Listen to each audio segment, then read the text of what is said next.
بسم اللہ الرحمن الرحیم۔ پچھلے چند ہفتوں سے جو بات چل رہی ہے اس کا ایک پہلو تو وہ ہے کہ کچھ لوگ جو بھی چیز عقل میں آئے اس کی پیروی کو ضروری سمجھتے ہیں،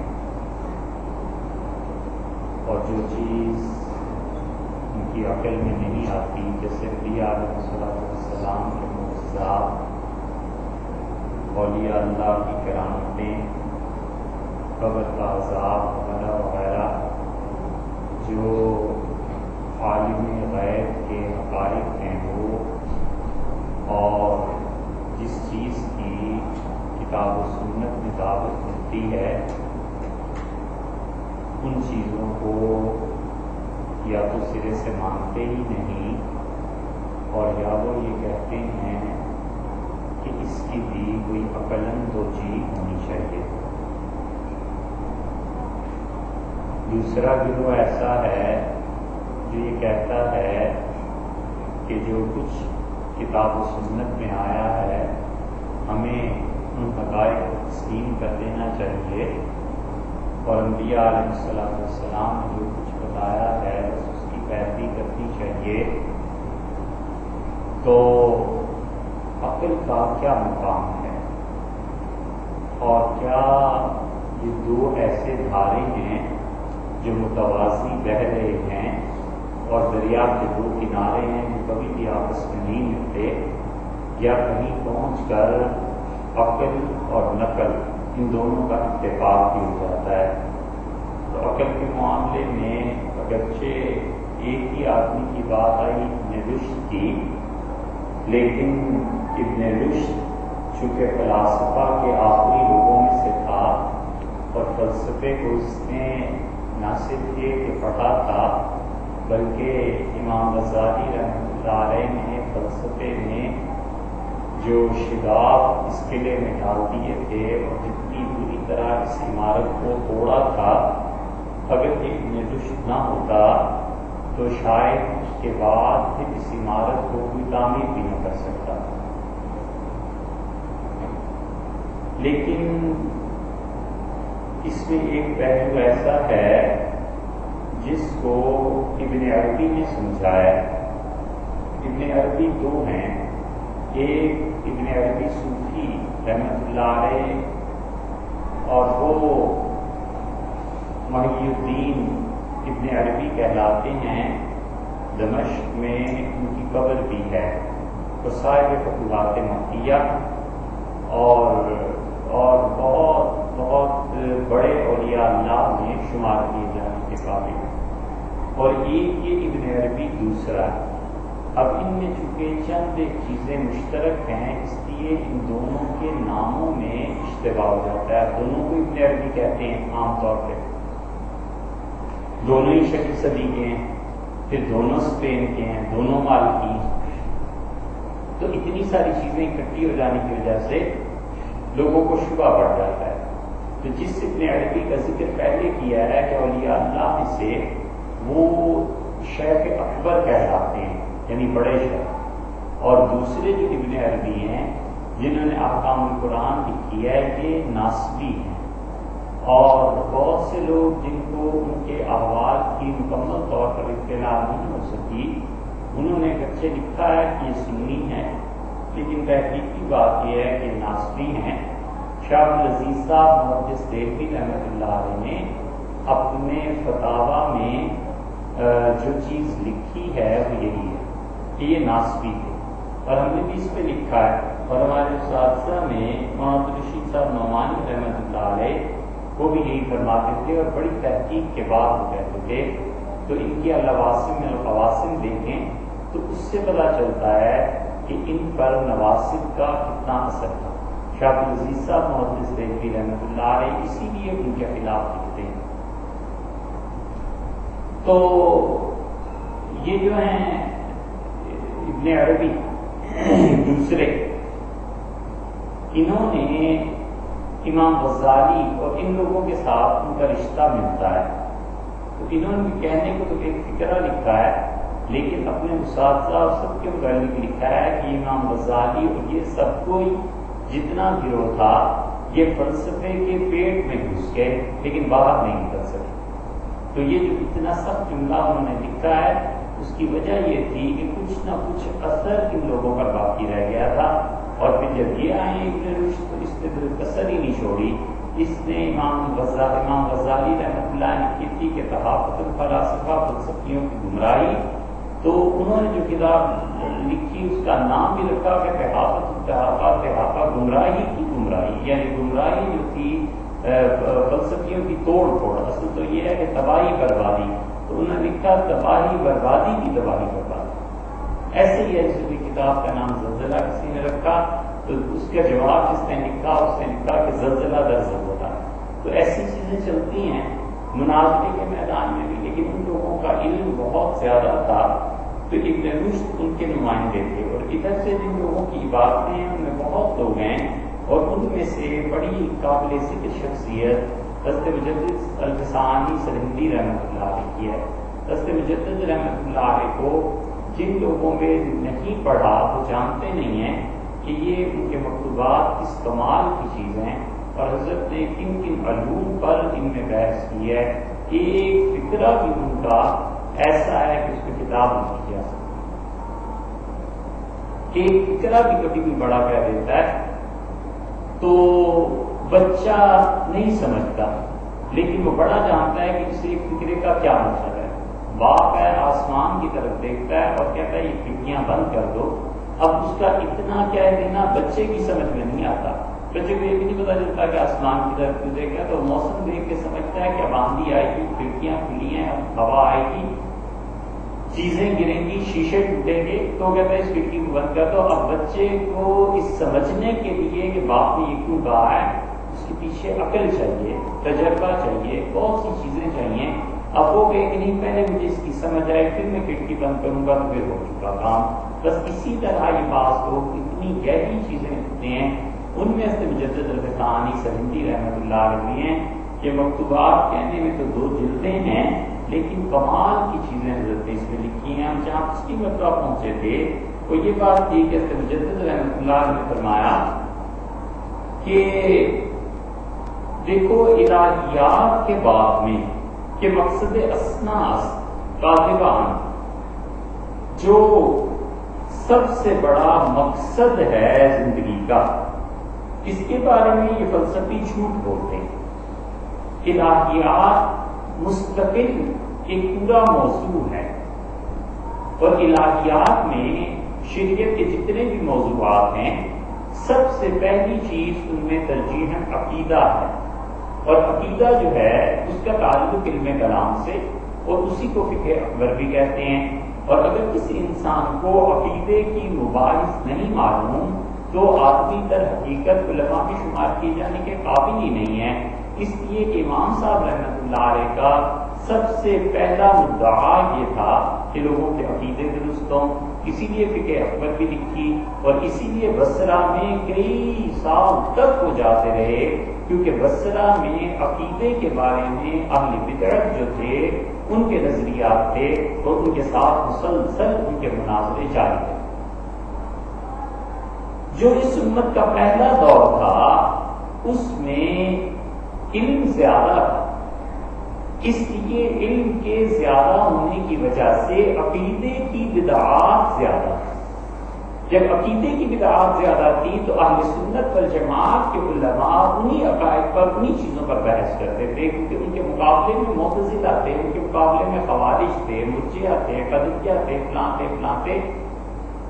یہ فرقے تھے. اور محمد کے آخری دور میں چونکہ علم رہا نہیں بلکہ اس کی بجائے عملی بدعات کا ظہور ہوا. تو اس لیے جب وہ علمی اتنا نہیں رہا تو امت کے جو آخری دور ہے نا پچھلے 200-300 سال کا اس میں عملاً بدعات زیادہ ہو گئی. تو اس لیے عملی طور پر بدعات کے ٹکراؤ میں اہل سنت والجماعت کے علماء آ گئے اور وہ پچھلے دور کی بات باقی نہیں رہی کیونکہ وہ زمانہ تھا علمی عروج کا. اور اب آہستہ آہستہ علم اٹھ گیا اور جو لے دے کے یہ رہ گئی تھی دین کی باتیں وہ اسی حد تک کہ وزارات پہ چلے جاؤ یا نہ جاؤ عرس اور نظر و نیاز دو یا نہ دو، اس چیز پہ مباحث ہوتی رہی۔ اور اس کے بعد جو تیسرا دور شروع ہوا ہے 1990 کے بعد، اب تو مطلقاً دین ہی کی طرف لوگوں کا رجحان باقی نہیں رہا، مطلقاً دین سے ہی لوگ بیزار ہوتے چلے جا رہے ہیں۔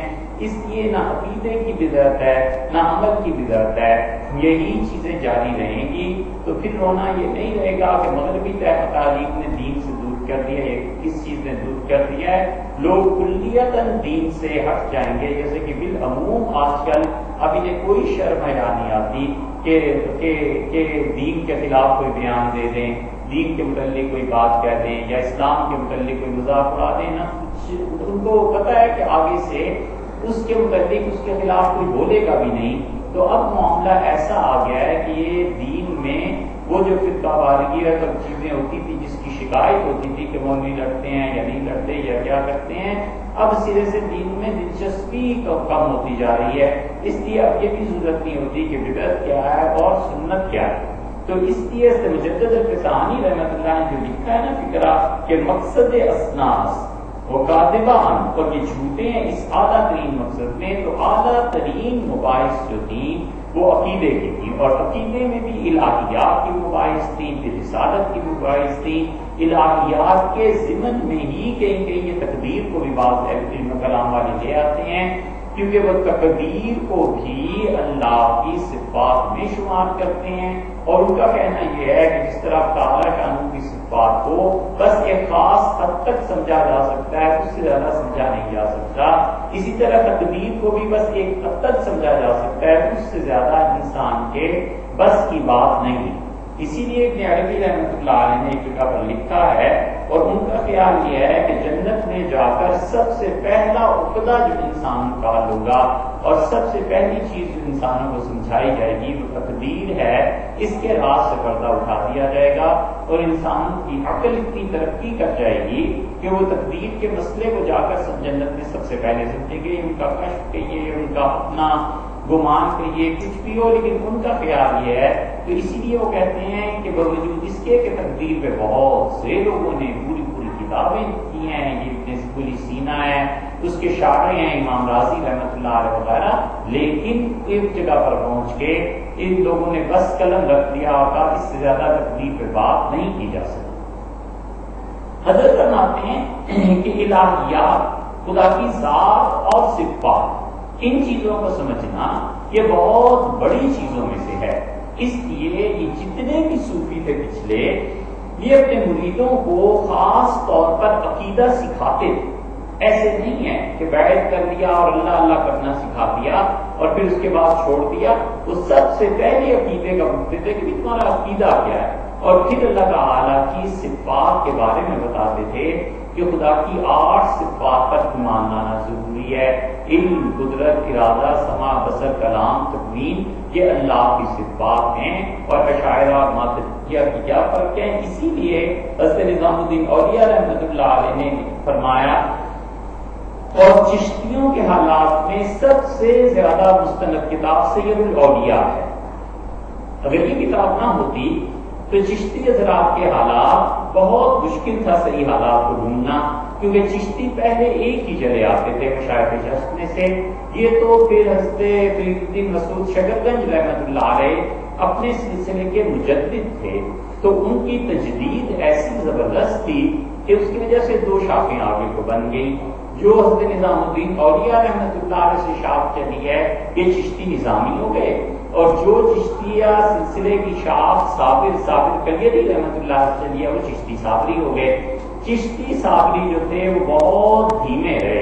حضرت صابر کلیری رحمۃ اللہ کے بعد اتنی بڑی بڑی شخصیات نہیں آئیں جتنی غالب شخصیات آئی ہیں چشتیہ نظامیہ میں، اور یہ چشتیہ نظامیہ چلتے رہے حتیٰ کہ فخر الدین دہلوی رحمۃ اللہ علیہ ان میں آخری نمایاں بزرگ تھے، بڑا ہلکا فخر الدین نظامی رحمۃ اللہ علیہ کا، اور فخر الدین نظامی دہلوی رحمۃ اللہ علیہ کا بادشاہ مرید تھا۔ یہ بہادر شاہ ظفر جو ہے اپنی شاعری میں بار بار جو حضرت فخر الدین رحمۃ اللہ علیہ کا ذکر کرتا ہے وہ انہی کا ذکر کرتا ہے۔ اور ان کے بعد جو سلسلہ زیادہ چلا پھر وہ سیال شریف کی گدی تھی، شیخ سلیمان توسوی رحمۃ اللہ علیہ تھے، تونسا کی گدی تھی، پھر ان سے آگے گولڑا کا سلسلہ چلا، اور پھر جب ان میں یہ تباہی پھری ہے اس کی وجوہات اگر تاریخ میں دیکھیں گے تو 300 خلفاء 400 خلفاء جب اتنی کثرت سے خلافتیں بڑھنے لگی، لوگوں نے کہا یہاں تو بالکل مذاق بنا ہوا ہے، جس آدمی نے 2-4 اچھے خواب دیکھ لیے بس خلیفہ ہو گیا۔ تو سلسلہ چشتیہ نظامیہ اس وجہ سے برباد ہوا۔ اب جب یہ برباد ہوا تو پھر اللہ تعالیٰ کی طرف سے سلسلہ چشتیہ صابریہ میں بڑی شخصیات آ گئی۔ صابریوں میں جو بڑی شخصیات آخری دور میں پیدا ہو گئی وہ تھی حضرت حاجی امداد اللہ صاحب مہاجر مکی رحمۃ اللہ علیہ کی۔ حاجی صاحب رحمۃ اللہ علیہ میں کمال یہ تھا کہ انہوں نے سلسلہ نقشبندیہ کا سلوک طے کیا۔ نصیر الدین دہلوی رحمۃ اللہ علیہ کے خلیفہ ہوئے، سید احمد شہید رحمۃ اللہ علیہ کے واسطے سے انہوں نے نقشبندیہ مجددیہ اور نقشبندیہ بنوریہ دونوں میں انہیں خلافت حاصل دی۔ اس کے باوجود وہ سمجھتے تھے کہ مجھے ضرورت ہے ابھی اور کچھ کرنے کی۔ پھر میاں جی نور محمد صاحب رحمۃ اللہ سے بیعت ہوئے۔ میاں جی نور محمد صاحب رحمۃ اللہ کا سلسلہ چشتیہ صابریہ تھا۔ بس اس کے بعد حاجی صاحب رحمۃ اللہ علیہ کے بہت خلفاء ہوئے، بہت زیادہ، 100 سے بھی زیادہ، اس لیے کہ بیعت کا حلقہ بہت بڑا تھا۔ حاجی صاحب رحمۃ اللہ کے خلفاء میں کسی کا سلسلہ نہیں ملا سوائے ایک ازمان شیر احمد صاحب نگوئی رحمۃ اللہ علیہ کے، وہ سلسلہ چلا تو یہ سب چشتی صابری ہو گئے۔ حضرت مجدد ابن ثانی رحمۃ اللہ علیہ یہ اسی نقشبندیہ سلسلے میں بار بار زور دیتے ہیں اللہ تعالیٰ کی صفات پر، یہی چیز چشتیوں میں بھی تھی۔ اسی لیے سیر الاولیاء میں حضرت نظام الدین اولیاء رحمۃ اللہ نے لکھا ہے کہ جب میں پاکپتن پہنچا تو حضرت نے جو کچھ سی چیزیں پوچھی ان میں سے یہ پوچھا کہ عقیدے میں کیا پڑھا اور فقہ میں کیا پڑھا ہے، تو میں نے حضرت کو بتایا، تو فقہ میں نے عرض کیا کہ ہدایہ پڑھی ہے، تو حضرت نے فرمایا ٹھیک ہے اتنا علم کافی ہے۔ پھر میں نے حضرت نے پوچھا کہ عقیدے میں سب سے پہلے پوچھا، تو میں نے کہا عقیدے میں یہ چیزیں پڑھی ہیں، تو فرمایا یہ کافی نہیں ہے، اور ابو شکور سالمی رحمۃ اللہ کی کتاب التمہید پڑھنی پڑے گی مجھ سے۔ تو پھر کتاب التمہید حضرت نے سبکن مجھے پڑھائی۔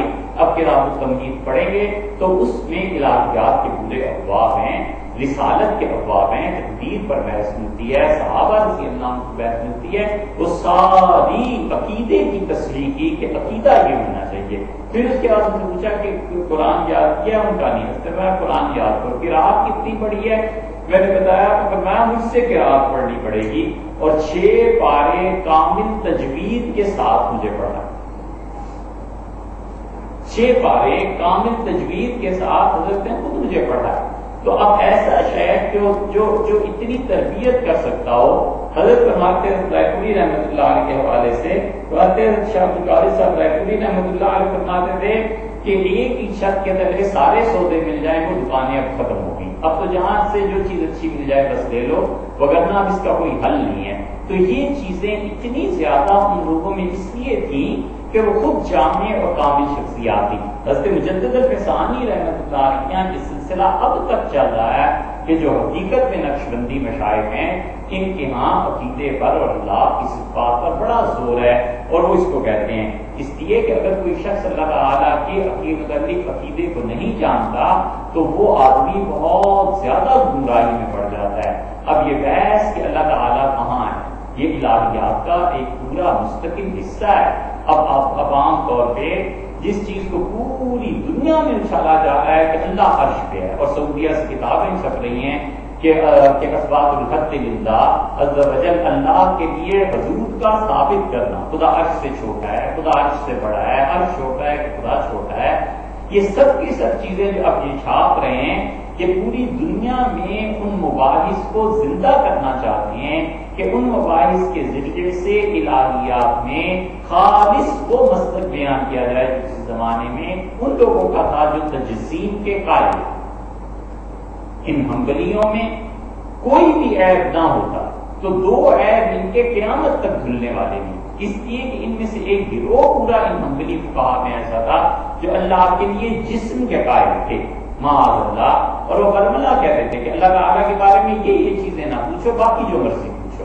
اور دوسری چیز یزید کی حمایت میں جو انہوں نے کتابیں لکھی اور یزید کی حمایت میں بھی اور اسی طرح ائمہ اہل بیت رضی اللہ عنہم کی توہین میں جو کچھ انہوں نے لکھا، یہ ایسی چیزیں ہیں کہ ابن جوزی رحمۃ اللہ جیسے آدمی نے لکھا کہ سمندروں کا پانی بھی تمہارے چہرے کی سیاہی کو نہیں دھو سکتا، یہ دو کرتوت تم نے ایسے کیے ہیں حنبلیوں، اس لیے اللہ کے بارے میں جسم کا قائل ہونا یہ اب پوری دنیا میں انٹرنیٹ پہ آپ چلے جائیں گے تو آپ ہر جگہ خاص طور پہ جو وہابی علماء ہیں اس مسئلے کو چھیڑے ہوئے بیٹھے ہوں گے کہ اللہ تعالیٰ عرش پہ ہے یا نہیں ہے، اس کے ہاتھ ہیں یا نہیں ہے، اور اللہ کی صفات پہ حضرت فرماتے ہیں جو سب سے بڑی شریعت کی چیز ہے الہیات، اللہ کی صفات، اس معاملے میں یہ فلسفی جو ہیں جھوٹے ہیں، انہیں کیا پتا یہ کیا چیز ہے، وہ مخالف کتاب و سنت اطلاق حکما پر انہا کے سراسر جہل مرکب نصیب شامس،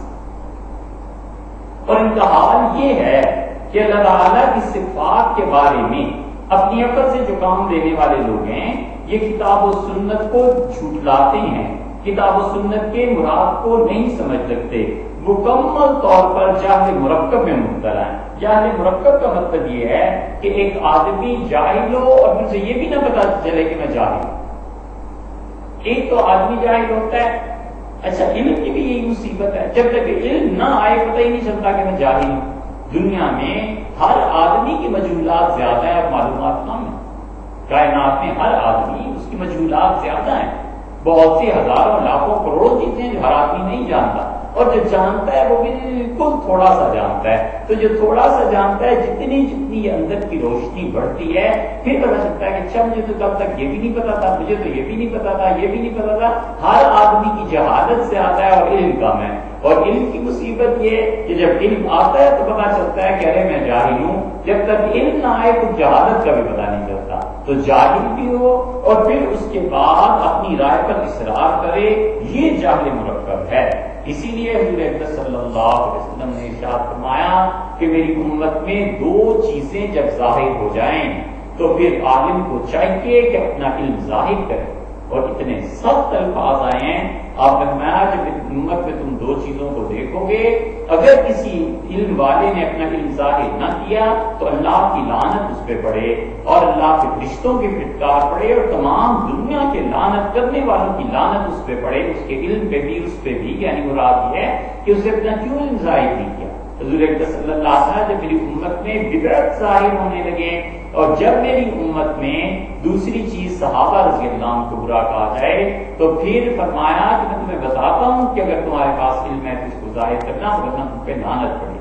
یہ حدیث ایک تو دہلوی نے نقل کی ہے، ایک ابن عساکر رحمۃ اللہ علیہ کو پڑھا، ان کی تاریخ میں بھی یہ حدیث مل گئی، اس پہ اگرچہ بہت اہل علم نے بحث کی ہے، اس کی سند میں بھی بعض نے ذوق نکالا ہے، لیکن حقیقت یہ ہے کہ اب بدعتی آدمی اسے خود پتہ نہیں چلتا کہ میں کتنا جاہل ہوں۔ حضرت فرماتے ہیں کہ دیکھو ہمیشہ یہ جتنی بھی غیب کی چیزیں ہیں ان سب چیزوں میں سوائے اس کے کہ انبیاء علیہ السلام کی پیروی کی جائے عقل کو کوئی دخل حاصل نہیں ہے، اور پھر فرماتے ہیں سراسر جہل مرکب نصیب شانس ان لوگوں کو جو لوگ محض اپنی عقل کو ہر چیز میں داخل مانتے ہیں، ان کے حصے میں سوائے جہل مرکب کے کچھ نہیں آیا، بقدام اعتبار نمودہ ہے مگر بر سبیل تحکم و استہزاء متشبہ۔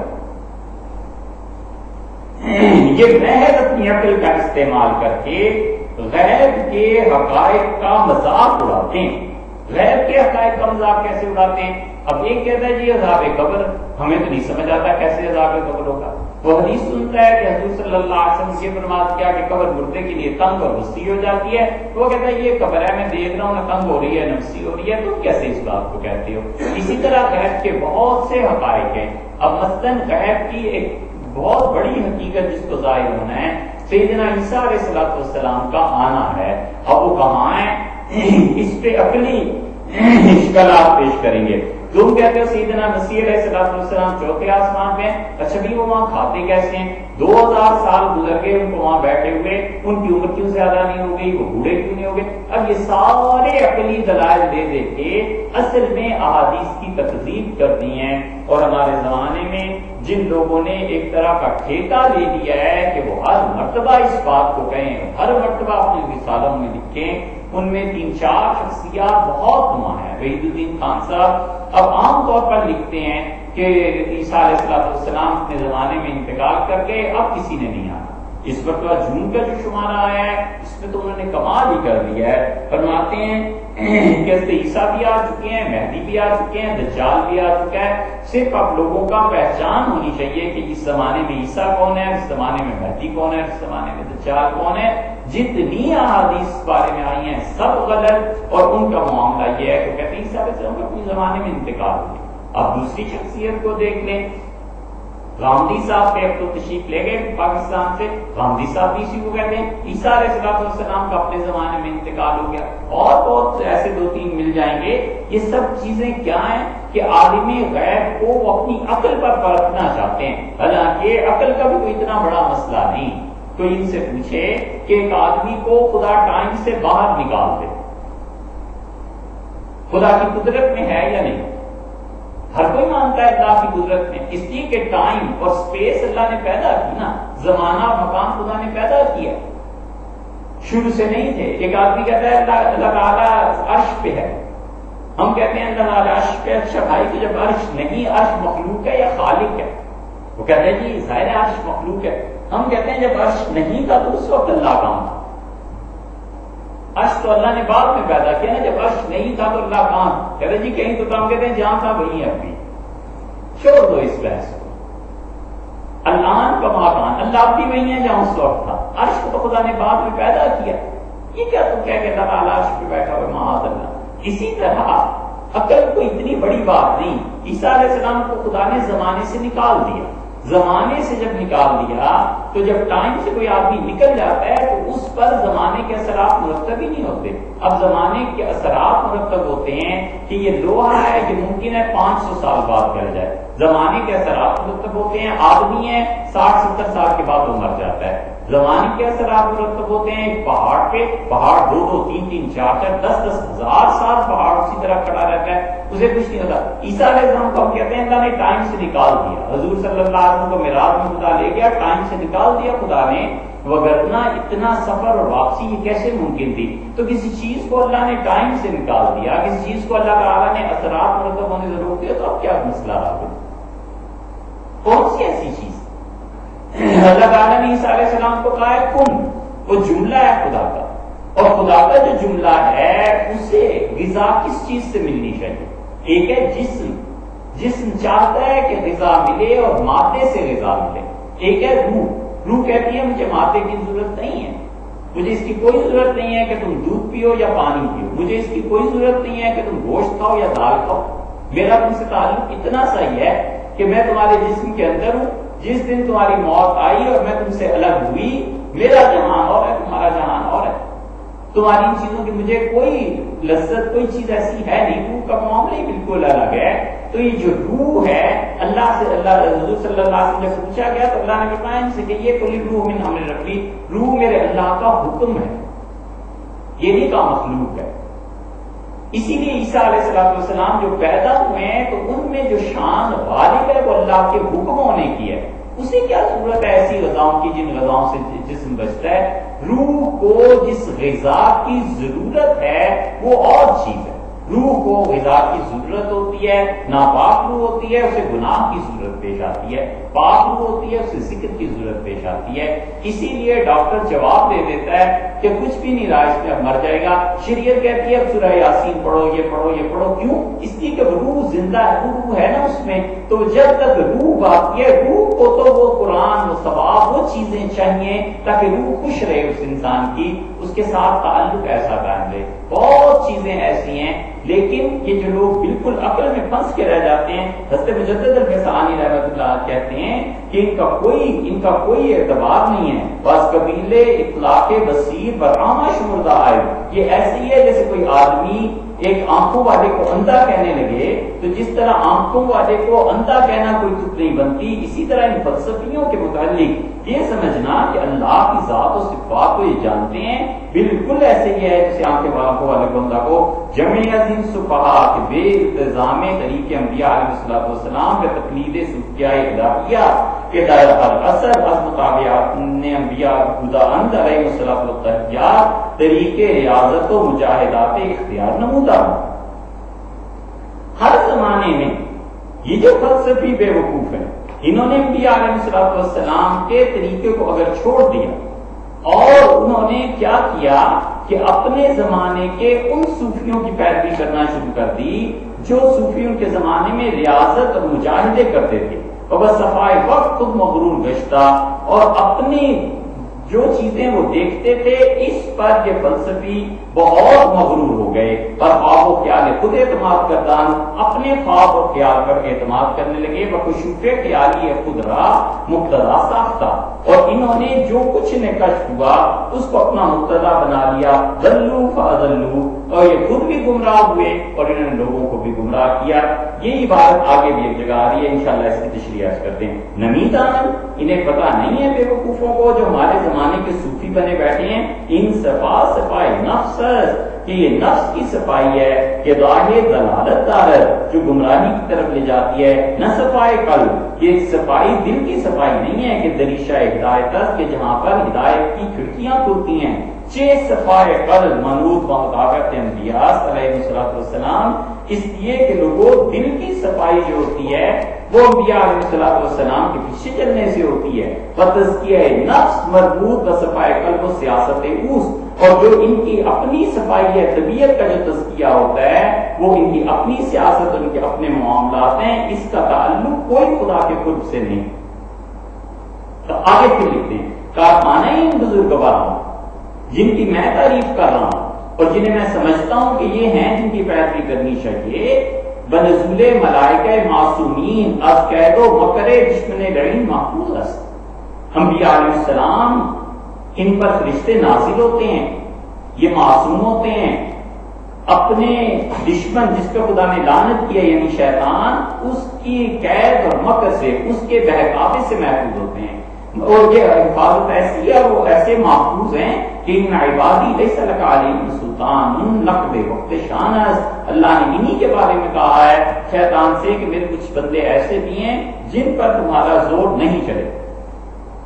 آگے دیکھیے پھر حضرت فرماتے ہیں ترتیب ضلالت ماندن یہ جو محض عقل پر بھروسہ کر کے اللہ تک پہنچنا چاہتے ہیں یہ گمراہی کے ایک دشت میں صحرا میں اور گمراہی کی وادی میں زندگیاں بسر کرتے ہیں۔ دررنگ عام کے ان کا حال یہ ہے کہ شخص سے سالہا آلات حربہ تیار سازد ایک آدمی کئی سال تک لڑائی کی تیاری کرتا رہا، تیر تلوار نیزے ہر چیز بناتا رہا، بدر وقت ہر دست و پائے خود را گم کرتا اور جب لڑائی شروع ہوئی تو ایسا بوکھلایا کہ سارا سامان جو تھا وہ اس کا ختم ہو گیا، کسی چیز کو نہیں چلا سکا اور اس کا کام کچھ نہ رہا۔ علوم فلسفی رہا متسق و منتظم دانن فلسفی یہ سمجھتا ہے کہ اس نے اپنے علوم کو بالکل پورا کر دیا ہے اور ٹھیک راہ پر ہے اور غلطی اور خطا سے مامی انگارن وہ محفوظ ہو گیا ہے، حالانکہ ایسے نہیں۔ عقل کی بنیاد پہ اللہ کی راہ میں وہ یہ سمجھتا ہے کہ میرے پاس دلائل بہت ہیں، بالکل ٹھیک ہے، خدا سے بھی مقابلہ ہوا تو خدا کو یہ کہہ لوں گا یہ کہہ لوں گا۔ حضرت مجدد رحمۃ اللہ علیہ فرماتے ہیں اس کی مثال ایسے سمجھو کہ جیسے لڑائی جب ہوتی ہے نا تو اس وقت ایک آدمی نے پوری تیاری کر رکھی ہے اور لڑائی کے دن فوجی کے ہتھیار ناکارہ ہو گئے، لڑ نہیں سکتے۔ اسی سے فارسی کا محاورہ بنا ہے کہ وہ کہتے ہیں کہ کلائے کے بعد از جنگ یاد میں آئے وہ مکہ جو لڑائی کے بعد یاد آئے نا پر کلائے خود نہیں باعث ہے اس کے کہ اپنے منہ پہ مار لے، تھپڑ جو لڑائی کے بعد یاد آئے وہ اپنے منہ پہ مار لینا چاہیے۔ اس کا خلاصہ یہ ہے حضرت مجدد رحمۃ اللہ علیہ فرماتے ہیں کہ ساری زندگی اس میں لگا دی کہ اللہ کی راہ یہ ہے، یوں کہیں گے یوں کہیں گے یوں کہیں گے، پتہ چلا کہ یہ سارا اسلحہ جو تیار کیا تھا کسی کام نہیں آیا۔ پھر فرماتے ہیں حضرت مجدد رحمۃ اللہ علیہ کہ دیکھو عقل کا حال یہ ہے کہ عقل بالکل انسانوں پہ کام نہیں آتی، سخن در علوم ہے اس کی عقل را در ادراک آنا عجز و قصورت اور بطور نبوت مربوطاً عقل کا حال یہ ہے کہ وہ ہتھیار ڈال لیتی ہے، اپنا قصور تسلیم کر لیتی ہے، وہ نجات اخروی اور انسانوں کی نجات جو ہے وہ اللہ کے انبیاء علیہ السلام کی پیروی میں ہے۔ حجت الاسلام امام غزالی در رسالہ منقذ عن الضلال بھی فرمائے، اسی لیے امام غزالی رحمۃ اللہ علیہ نے اپنے رسالے منقذ عن الضلال میں اس چیز کی تشریح کی۔ وہ رسالہ بھی پڑھنے کے قابل۔ حضرت مجدد الفسانی رحمۃ اللہ علیہ دوسری جگہ پھر اپنے مکتوبات میں بار بار کہتے ہیں، ایک خط جو حضرت نے لکھا ہے اس بحث کو مکمل کرتے ہیں، حضرت کے مکتوبات شریف میں تو 20 جگہ یہ مضمون ہے، ایک خط جو حضرت رحمۃ اللہ نے لکھا ہے اور وہ بھی لکھا ہے پیرزادگان کے نام، کمال کی چیز ہے، اس میں یہ حضرت نے بحث کی ہے کہ صوفیوں کو غلطیاں کہاں لگتی ہیں اور صوفی کس طرح گمراہ ہوتا ہے اور اپنے پیچھے چلنے والوں کو بھی گمراہ کرتا ہے، ان لوگوں کا حال کیا ہے۔ اور حضرت نے یہ خط لکھا ہے اپنے صاحبزادے محمد صادق کے نام۔ حضرت مجدد رحمۃ اللہ علیہ کے 4 بیٹے تھے اور ان میں خواجہ معصوم صاحب رحمۃ اللہ سے حضرت کا سلسلہ چلا اور بہت چلا، اور حضرت مجدد رحمۃ اللہ کا سلسلہ جو چلا ہے دوسرا وہ چلا حضرت کا سلسلہ شیخ آدم بن نوری رحمۃ اللہ سے، اس لیے شیخ آدم بن نوری رحمۃ اللہ علیہ کا سلسلہ جو محفوظ رہا، سید احمد شہید رحمۃ اللہ علیہ اسی سلسلے میں تھے، اور پھر اس کے بعد وہی سلسلہ جو تھا وہ انہیں پہنچا ہے حضرت شاہ عبدالعزیز صاحب محدث دہلوی اور شاہ ولی اللہ رحمۃ اللہ علیہ وغیرہ تک، اور پھر یہ پہنچا ہے حضرت ابو الحسن ندوی رحمۃ اللہ علیہ تک۔ یہ سلسلہ نقشبندیہ کی ایک شاخ تھی۔ دوسری شاخ جو سلسلہ نقشبندیہ کی تھی جو خواجہ معصوم صاحب رحمۃ اللہ علیہ وغیرہ سے چلی ہے، حتیٰ کہ حضرت کی اولاد در اولاد بھی جو چلی ہے آگے کو، تو وہاں حضرت کے بیٹے پوتے پڑپوتے یہ بھی جمع ہو گئے اور اسی طرح سلوک بھی چلتا رہا۔ وہ بھوپال میں چلی، بھوپال کی خانقاہ تھی، شاہ یعقوب صاحب مجددی رحمۃ اللہ علیہ حضرت مجدد الفسانی سرہندی رحمۃ اللہ علیہ کے ماننے اور جاننے والے تھے، انہی کے اولاد میں سے تھے۔ اور دوسرا سلسلہ جو چلا تھا وہ شاہ احمد سعید صاحب کا، شاہ ابو سعید صاحب رحمۃ اللہ تک پہنچا۔ درمیان میں دلی میں جو خانقاہ تھی مرزا فضل جان جانا رحمۃ اللہ علیہ جب تشریف فرما ہوئے تو مرزا صاحب رحمۃ اللہ علیہ نے خانقاہ بنائی، اس خانقاہ میں آئے وہاں غلام علی صاحب رحمۃ اللہ علیہ، وہاں غلام علی صاحب رحمۃ اللہ علیہ نے وفات سے پہلے رامپور سے، لکھنؤ سے بلکہ ان حضرات کو بلوایا اور لکھنؤ سے بلوا کے دلی کی جو خانقاہ تھی ان کے حوالے کی شاہ ابو سعید صاحب رحمۃ اللہ کے ذمے، اور ایک جگہ خط میں یہاں تک لکھا ہے کہ بار بار عالم غیب سے مجھ سے تقاضا ہو رہا ہے کہ خانقاہ آپ کے حوالے کی جائے، آپ جلدی پہنچیے، اب تک ان کا سلسلہ چلا آتا ہے۔ تو حضرت مجدد الفسانی رحمۃ اللہ نے اپنے بیٹے خواجہ محمد صادق صاحب رحمۃ اللہ کے نام جو خط لکھا ہے نا، اس میں کمال کی چیزیں حضرت نے لکھی۔ اس کو انہوں نے اس بحث کو لیا ہے کہ عقل سے کیسے گمراہی آتی ہے، صوفیوں سے کیسے گمراہی آتی ہے، اور پھر فرماتے ہیں کہ دیکھو میں بیٹے آپ کو یہ بات بتاتا ہوں کہ بعد از تحصیل 2 جناح اعتقادی و عملی اگر توفیق عزتی جل سلطانہ رہنمونی فرمائے سلوک طریقہ الیہ صوفیہ، اگر اللہ تعالیٰ آپ کو توفیق دے اور 2 بازو پرواز کرنے کے لیے آپ کو مل جائیں، 2 بازو کون سے؟ مراد یہ کہ ایک تو آپ کا عقیدہ ٹھیک ہو اور بیٹے دوسرے آپ کا علم ٹھیک ہو، تو ان 2 چیزوں کے حصول کے بعد عقیدہ اور عقیدے کے بعد صحیح علم، تو پھر چاہیے کہ تم اس فضا میں پرواز کرو جو فضا صوفیوں کے یہاں سلوک کہا جاتا ہے، پیری مریدی سے کہتے ہیں از برائے انغرض کے شے زائد ازان اعتقاد و عمل حاصل کنن، اس لیے کہ ابھی آپ کو اپنے علم اور اپنے عقیدے کے بعد ایک چیز مزید بھی حاصل کرنی ہے، وہ امر مجدد بدستارن، اور وہ جو نیا کام ہے وہ آپ نے حاصل کرنا ہے۔ 2 میدان آپ نے طے کر لیے، میرے بیٹے نے عقیدے کو مکمل طور پہ سیکھ لیا، علم بھی پڑھ لیا اس اساتذہ سے، اب تم پرواز کرو، تیسری چیز حاصل کرنی ہے، اور فرماتے ہیں بلکہ مقصود آنس کے نسبت بمعتقادات کہ آپ کو اپنے عقیدے میں اسلام پر اتنا اعتماد ہونا چاہیے کہ اتنا حاصل کریں کہ ہرگز بتشکیک مشکک ظاہر نہ کرے، کہ شک ڈالنے والا آپ کے ایمان کو ہٹا نہ سکے، آپ کے ایمان کو اس شک کی وجہ سے ختم نہ کر سکے، یہ چیز ہونی چاہیے۔ نہ گردد بإراد و شبہ باطل نشور، اور کوئی آدمی اسلام کے بارے میں، ایمان کے بارے میں آپ کو کسی شبے میں مبتلا کرنا چاہے تو اس پہ نہ پڑیں، اس وجہ سے کہ پائے استدلال جو بھی نہ کہ دیکھو عقل جو بھی دلائل میں مہیا کرتی ہے وہ ایسی ہی ہے جیسے کوئی عمارت لکڑی کے پایوں پر کھڑی ہے۔ اللہ ذکر اللہ مطمئن القلوب، اور یاد رکھنا چاہیے کہ دل کا اطمینان اللہ کے ذکر سے حاصل ہوتا ہے۔ علم کلام میں مسئلہ یہ ہے، اور بہت سخت مسئلہ ہے، کہ اگر کسی انسان کا اللہ پر ایمان، رسالت پر ایمان، قیامت پر، تقدیر وغیرہ وغیرہ جتنی ایمان کی چیزیں ہیں، اگر کوئی آدمی اس کا ایمان دلائل کی بنیاد پہ ختم کر سکتا ہے، اللہ کے خلاف دلائل دینا شروع کر دے، رسالت کے خلاف دلائل دینا شروع کر دے، قیامت کے خلاف دلائل دینا شروع کر دے، تو یہ آدمی اگر ان شکوک و شبہات کی وجہ سے اپنے ایمان میں خلل محسوس کرنے لگے تو کیا یہ مومن ہے یا نہیں؟ تینوں ائمہ اور ابو الحسن اشعری رحمۃ اللہ علیہ علم کلام میں سے، اور امام احمد، شافعی اور امام مالک رحمۃ اللہ علیہ فرماتے ہیں یہ شخص مومن نہیں۔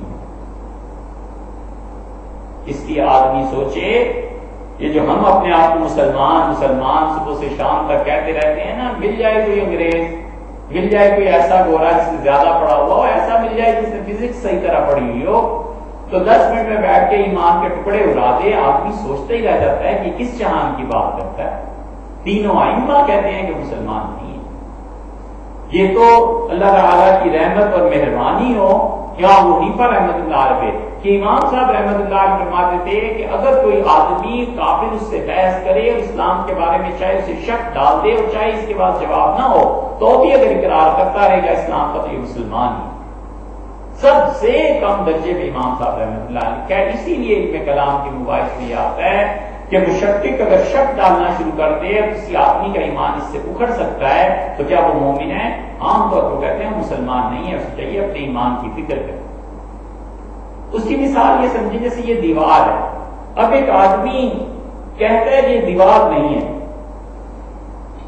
یہ دیوار کی بجائے کوئی چیز لے لو، گوبھی کا پھول ہے، فرض کر لو، اب وہ اتنے شبہات ڈالتا ہے کہ گوبھی کا پھول ہے، تو اس کا اندر کا یقین ہل جاتا ہے اور کہتے ہیں شاید یہ گوبھی کا پھول ہی ہو، دیوار نہ ہو، تو ائمہ کہتے ہیں کیا ایمان سے؟ وہ کہتے ہیں پہلے اس کا ایمان کچھ نہیں ہے، وہ تو صرف باتوں کی بات کھیل ہے، اس نے کہا میں مومن ہوں، دوسرے کا نہیں، ایمان کوئی چیز نہیں، ختم ہو گیا۔ ابو حنیفہ رحمۃ اللہ علیہ ایک آدمی ایسے ہیں جو کہتے ہیں پھر بھی مومن ہی ہے، چاہے گوبھی کا پھول اس کی سمجھ میں آئے لیکن زبان سے اگر اقرار کرتا ہے تو مومن۔ اتنے کم درجے پہ امام صاحب رحمۃ اللہ علیہ نے گویا فتوے میں بچایا ہے، وگرنہ یہ چیز نہیں ہوتی۔ معروم نے مثنوی میں عجیب طرح سمجھایا ہے، معروم رحمۃ اللہ کی مثنوی کے کیا کہیں کسی آدمی نے مثنوی نہ پڑھی ہو اور مکتوبات شریف نہ پڑھی ہو اور الاعتصام کی سننا نہ پڑھی ہو تو اس میدان کی سمجھ ہی اسے آ نہیں سکتی کہ کیا چیز ہے، اسے پتہ ہی نہیں چل سکتا کہ ہے کیا چیز۔ اب کس کو کوئی سمجھا سکتا ہے کہ آم میں مٹھاس کیسی ہوتی ہے؟ وہ تو مٹھاس چکھے گا تو پتا چلے گا نا، ورنہ مٹھاس کی کیا تعریف کریں گے؟ گلابی رنگ ہے تو گلابی رنگ کیسے کسی کو سمجھائیں کہ کیا چیز ہے؟ اسی لیے مثنوی میں معروم نے لکھا ہے کہ گھر کی بکری وہ پالی ہوئی تھی، لمبا قصہ انہوں نے تو کیا ہے رحمت اللہ نے، خلاصہ اس کا یہ ہے کہ 4 ٹھگ مل گئے، انہوں نے کہا کسی طرح بکری ہتھیار ہو اس سے، انہوں نے کہا کیا کریں، بکری تو بڑی زبردست ہے، اس نے کہا یہ جاتا ہے کبھی کبھی دوسرے گاؤں میں لے کے میلے تماشے میں یا دکھانے جس غرض سے بھی، تو ایک کھڑا ہو گیا اور باہر جب یہ بکری ایک نکلا تو اس نے کہا کہ ارے یہ کیا کر رہے ہو؟ اس نے کہا بکری لے جا رہا ہوں، اس کی یہ بکری ہے، اس کا ہاں بکری ہے، اس نے کہا یہ تو بھیڑیا ہے، اس کا پاگل گھر پہ پلی ہوئی بکری ہے، بھیڑیا کہتے ہو۔ کچھ راستے پہ دوسرا مل گیا، اس نے بھی یہ پٹی پڑھا دی، پھر تیسرا مل گیا، اس نے کہا افسوس اس زمانے میں ایسے انسان پیدا ہو گئے کہ بھیڑیوں کو لے کے پھرتے ہیں اور بھیڑیا انسانوں کو پیچھے کرتا۔ اس نے کہا کیا؟ جب بار بار دیکھنا شروع کیا تو وہ سمجھ گیا کہ اب بچے کو شک پڑ گیا، اور جو چوتھا تھا اس نے تو چیخ ماری اور گر گیا، اس نے اسے ہلایا کہ ایک آدمی گر گیا، اس نے کہا کیا ہو گیا تمہیں؟ اس نے کہا قیامت کا زمانہ آ گیا ہے کہ بھیڑیا اور انسان اس کی رسی پکڑ کے جا رہا ہے، اس سے بکری چھوڑی اور کھا تو ٹھگوں نے لے لی۔ یہی ہوتا ہے مسلسل پراپوگنڈا، مسلسل امریکہ میں ان سے ایک مرتبہ بات ہوئی، وہ جو ہیں CNN والے، تو ان کے جو بھی لوگ تھے جس وجہ سے وواد، انہوں نے ان سے پوچھا کہ صبح سے شام تک ایک ہی خبر دہراتے رہتے ہیں، اس کے مسئلہ کیا ہے؟ تو انہوں نے ہم سے کہا کہ ہم نے انسانی نفسیات پر غور کیا ہے کہ بات سچ ہو یا جھوٹ، اگر 25 سے 27 مرتبہ دہرائی جائے تو لوگ یقین کر لیتے ہیں۔ تو اس لیے صبح سے شام تک ہم 40 سے 50 مرتبہ دہراتے ہیں، سچ ہے یا جھوٹ، پبلک کو یقین آ جاتا ہے کہ خبر ہوئی ہے جو CNN میں آئی۔ یہی ہوتا ہے، ایسے ہی پروپیگنڈے ہوتے ہیں۔ اسی وجہ سے بکریاں بھیڑیے بن جاتی ہیں۔ حضرت مجدد رحمۃ اللہ فرماتے ہیں، میرے بیٹے ایمان کی وہ کیفیت چاہیے کہ شک کرنے والا زائل نہ کر سکے، یہ چیز مطلوب ہے۔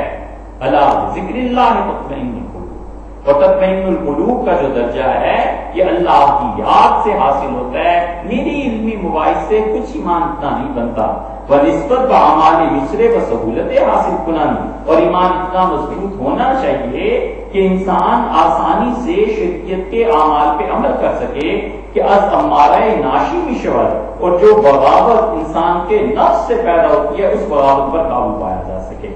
زائل گردن، نفس کے تقاضے ختم ہونے چاہیے۔ مقصود از سلوک طریقہ سلوکیہ نہ کہ صبر و اشکال غیبی کا مشاہدہ نمائیں۔ کمال کی بات ہے، فرماتے ہیں سلوک کو طے کرنا، صوفیہ اس کے نہیں طے کرایا کرتے کہ غیب سے شکلیں ظاہر ہونے لگی اور اچھے خواب آنے لگے، وہ انوار و الوان کا معائنہ کنن، اور اسے کہیں نور جگمگاتے ہوئے نظر آئے اور کہیں رنگوں کو دیکھتا رہے، ان خود داخل اللہ کو لگا بس۔ یہ سب دنیا، یہ صورتیں جو نظر آتی ہیں اور جو اچھے خواب نظر آتے ہیں اور یہ جو صوفی نور کو دیکھتا ہے، یہ سب دنیا اللہ میں داخل ہے۔ صبر و انوار حسی سے نقصان دار ہے، اور اتنا نقصان ہوتا ہے جن لوگوں کو نور اور کی چیزیں نظر آتی ہیں کہ کسے انہارا گزاشتہ بے ریاضت و مجاہدات، کہ آدمی جب ریاضت اور مجاہدے کرتا ہے تب جا کر یہ چیزیں ظاہر ہوتی ہیں۔ بس آیات دالہ پر وجود متعالی، ہاں انسان کو چاہیے کہ ان چیزوں کی وجہ سے اللہ کے ہونے پر دلیل بنائے اس کو۔ باقی یہ جو چیزیں نظر آتی ہیں یہ سب کی سب دنیا میں داخل ہیں، اور درمیان میں طرق سلوکیہ اختیار کردنے طریقہ لکھیا نقشبندیہ اللہ منصبس۔ اور میں بیٹے کو کہتا ہوں کہ صوفیوں کے جتنے بھی سلسلے ہیں، چشتی، صابری، سہروردی وغیرہ وغیرہ جتنے بھی ہیں، قادری، ان سب میں بہتر آپ کے لیے یہ ہے کہ آپ سلسلہ نقشبندیہ کا انتخاب کریں۔ کیوں؟ ان بزرگواران التزام مطابقت سنت نمودان، اور یہ ہمارے بزرگ ایسے تھے اس سلسلے کے کہ وہ ہمیشہ سنت کی پیروی کو ترجیح دیتے تھے، وہ اجتناب از بدعت فرمودہ، اور اجتناب رکھتے تھے، بدعت سے بچتے تھے۔ لہذا اگر دولت مطابقت دارن، میرے بیٹے اگر سنت کے اتباع کی توفیق اللہ دے دے، بعض آباد ہیچ نادارن فرسندن، کمال کی بات۔ اور یہ رونا دھونا، یہ صوفیوں کے خواب اور یہ سب کچھ نہ ملے، اگر سنت کی پیروی مل گئی تو بیٹے کوئی پرواہ نہیں۔ وہ اگر باوجود آغاز در مطابق حضور دانن، اور اگر خواب بھی نظر آئیں، حالتیں بھی تاری ہوں، وجد بھی تاری ہوں، کشف بھی ہونے لگیں، نور بھی نظر آئے، سب کچھ اور سنت کی اتباع میں فرق پڑ جائے، آن آوالا نمی پسندن، ہمارے بزرگوں نے یہ حالت ٹھیک نہیں دی۔ عظیم جاز، یہی وہ وجہ ہے کہ سما اور رقص نہ تجویز کرتا ہوں۔ نقشبندی مشائخ نے کبھی بھی اپنے سلسلے میں سما اور قوالیوں کو، رقص کو کبھی جائز قرار نہیں دیا۔ وہ آبادے کے برآن مترتب شور، اور وہ حالات جو کہ مترتب ہوتے ہیں اس پر، ناچ گانے سے، قوالیوں سے، جو آدمی یہ سمجھتا ہے کہ خدا کے قریب ہو رہا ہے، اعتبار نہ نمودہ، ایسے صوفیوں کا کوئی اعتبار نہیں ہے۔ اور قوالی اور رقص تو دور کی بات ہے، ذکر جہر بدعت دانستہ، ہم تو جہری ذکر کو بدعت کہتے ہیں، منع عن فرموداس، اور اس کو منع کرتے ہیں۔ بس ثمراتے کے برآن مترتب شواد، اور وہ ثمرات جو مرتب ہوتے ہیں ذکر بالجار سے بر اتفاق نہ نمودہ، اس کی طرف بالکل توجہ نہیں کرنی چاہیے۔ ہم اتنے بدعات کے خلاف ہیں کہ روزے و مجلس عام در ملازمت حضرت عیشا حاضر ہو دیں، کہ ہمارے شیخ خواجہ باقی باللہ رحمۃ اللہ علیہ کی صحبت تھی، ہم اپنے حضرت کے پاس بیٹھے ہوئے تھے اور حضرت کے بڑے ایک چاہنے والے شیخ کمال کے یکیات مخلصان حضرت خواجہ معبود جو ہمارے حضرت کے بڑے مخلص مریدوں میں سے تھے، در وقت افتتاح طعام در حضور ایشان اسم اللہ کا بلند گفت۔ کھانے کے لیے جب دسترخوان لگا تو انہوں نے کھانے میں بسم اللہ ذرا اونچی آواز سے پڑھی، ایشان کا نہ خوش آمد۔ حضرت خواجہ باقی باللہ رحمۃ اللہ علیہ بہت ناراض ہوئے، اتنے ناراض ہوئے کہ بہتے کے زجر بلیغ فرمودن، یہاں تک کہ حضرت زور سے بولے اور تنبیہ کی اور فرمودن اور فرمایا کہ اورا منع کنن کہ جس نے بسم اللہ اونچی آواز سے پڑھی ہے شیخ کمال نے، اس بدتمیز کو کہو ہمارے دسترخوان پہ آئندہ مت بیٹھے، در وجہ سے طعام ماں حاضر نہ شوا، ہم نہیں دیکھنا چاہتے اسے۔ اتنا بدعت سے اجتناب تھا ہمارے حضرت، حضرت ایشان شدیدان، اور میں نے حضرت ہی سے سنا تھا کہ حضرت خواجہ نقشبند علماء بخارا را جمع کر، ہمارے سلسلے کے بانی خواجہ بہاؤالدین نقشبندی رحمۃ اللہ علیہ نے بخارا کے علماء کو جمع کیا، وبا خانقاہ حضرت امیر کلال کو تبودن، اور حضرت امیر کلال رحمۃ اللہ علیہ جو اس نقشبندیہ سلسلے کے بڑے مشائخ میں سے تھے، علماء جمع ہو کے حضرت کی خانقاہ میں گئے تا ایشان راز ذکر جہر منع فرمائیں، تاکہ کہیں حضرت یہ جو آپ کی خانقاہ میں اونچی آواز سے اللہ اللہ کرتے ہیں نا، یہ سب بدعت ہے، نہیں کرنا چاہیے۔ حضرت امیر گفتن، حضرت امیر کلال رحمۃ اللہ کے سامنے بیٹھ کے بات چیت علماء نے کی کہ ذکر جہر بدعت ہے، کہ حضرت یہ اونچی آواز سے اللہ اللہ کرنا یہ ذکر بدعت ہے، نہ کنن، نہیں کرنا چاہیے۔ ایشان در جواب فرمودن، حضرت امیر کلال رحمۃ اللہ فرمایا نہ کنیں، آئندہ نہیں کریں۔ اکابر این طریق ہر بات اور منع ذکر جہر ان ہما مبالغہ نمائیں، ہمارے اکابر تو سلسلہ نقشبندیہ کے ذکر جہر جس میں اللہ اللہ ہوتا ہے اس کو اتنی سختی سے روکتے تھے اور قبول نہیں کرتے تھے۔ سماع و رقص و تواجد و بد چکوئے، قوالیاں سننا، رقص کرنا، بے خود ہو جانا، بد کی حالتیں، اس کا کیا ذکر ہے؟ ہمارے حضرات تو اس کی اجازت نہیں دیتے تھے۔ چکوئے احوال و مواجید کے بد اسباب نام شروع مرتب شبن، یہ جو اچھل اچھل کے ذکر کرنا، اللہ اللہ کرنا، اور اس ذکر جات سے جو فائدے مرتب ہوتے ہیں، نزد فقیر، اس فقیر کے نزدیک از قبیل استدراجات، از یہ استدراج ہے، کہ اہل استدراج کا نیز احوال و اسباب کا سبیل ہے، اس لیے کہ کافروں کو اور بدعتیوں کو جب ایسی چیزیں ملتی ہیں حال اور ذوق کی، بڑے خوش ہوتے ہیں۔ وکشف توحید و مکاشفہ معائنہ ترمرایا صبر عالم و ظہور نہیں آئے، اور یہ سمجھتے ہیں کہ خواب اور نور جو انہیں نظر آتا ہے یہ اللہ کے قرب ہے۔ حکمائے یونان و جوگیا و براہما ہندرین مانا شریکند، وہ جو یونان کے گمراہ فلسفی تھے اور ہندوستان کے جوگی اور ہندوستان کے برہمن ہندو، ان کو بھی یہ سب کچھ نظر آتا ہے۔ جو تم سمجھتے ہو کہ یہ ذکر بالجاہ سے اللہ کا قرب ملتا ہے، یہ ہے چیز۔ حضرت فرماتے ہیں کہ میرے نزدیک یہ سب استدراج ہے، علامت صدق احوال موافق علوم شرعیہ۔